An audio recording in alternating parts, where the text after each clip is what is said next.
Olá pessoal, aqui é a professora Adriana de Ciências e hoje eu vou estar explicando para vocês a aula e os exercícios da próxima semana. Bom pessoal, então começando a aula, nós vamos continuar falando sobre os artrópodes ainda.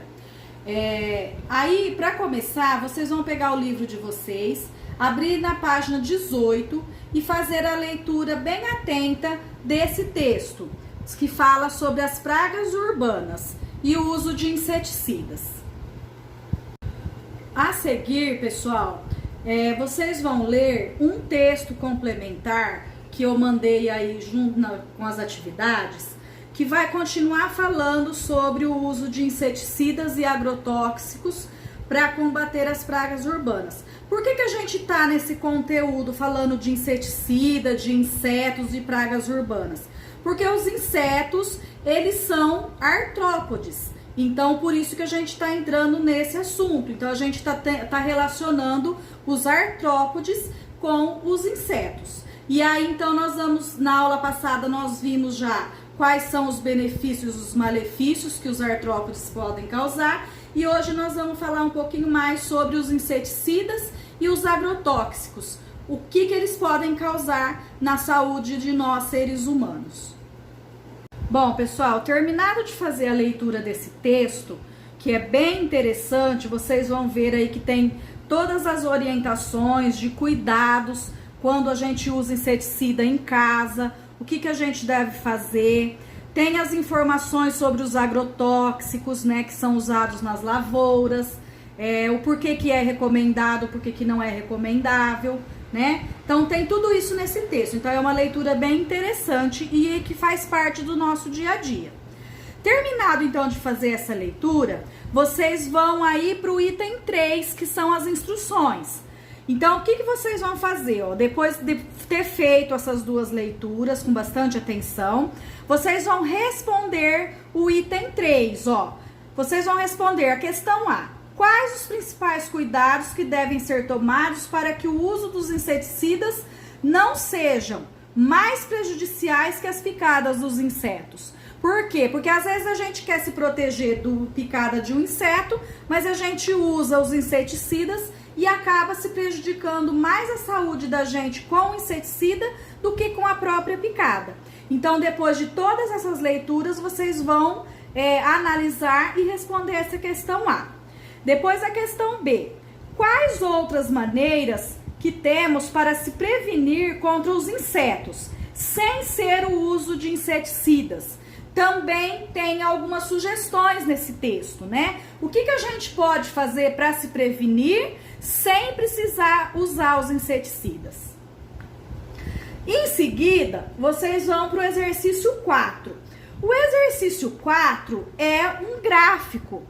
É um gráfico bem interessante, pessoal, que vai falar, que são as amostras de alimentos que contêm resíduos de agrotóxicos, né? Então, aí nós temos vários alimentos, né? Começando aqui, com pimentão, morango, pepino e assim por diante. E aí vocês vão ver aqui em cima de cada um deles aparece qual foi a quantidade de agrotóxicos que foram encontrados na amostra desse alimento, né? Bom, analisando atentamente esse gráfico, vocês vão para a próxima etapa. O que é a próxima etapa? É responder algumas questões sobre esse gráfico.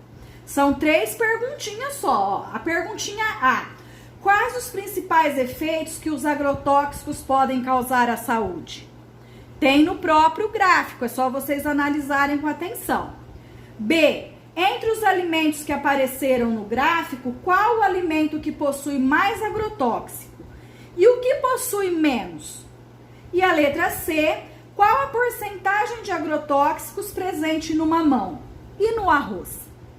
Então é só vocês analisarem o gráfico. E para fechar a questão 5, nós temos a análise de uma charge. O que é uma charge? A charge é uma arte, né, que mostra de forma uma sátira que mostra uma situação que a gente vive na atualidade. Se vocês prestarem atenção aí na charge, ela vai estar falando exatamente sobre o agrotóxico, né? Nós temos 3 personagens aí nessa charge. Então, vocês vão analisar direitinho essa charge e vão responder. Na questão A, na charge, o que a caveira representa? Por que ela fala que ela também acha que é exagero falar que tem muito agrotóxico, que é exagero do povo falar isso? O que ela quer dizer com isso? Por que ela está concordando com isso? E por que ela é uma representação de caveira? B, por que a caveira concorda com a fala das pessoas? Por que ela está concordando com isso, né? Então, é isso que vocês vão analisar nessa charge. Bom, pessoal, por essa semana, então, é só isso. Contem comigo no que vocês precisarem, estou à disposição. Um abraço e bons estudos para vocês.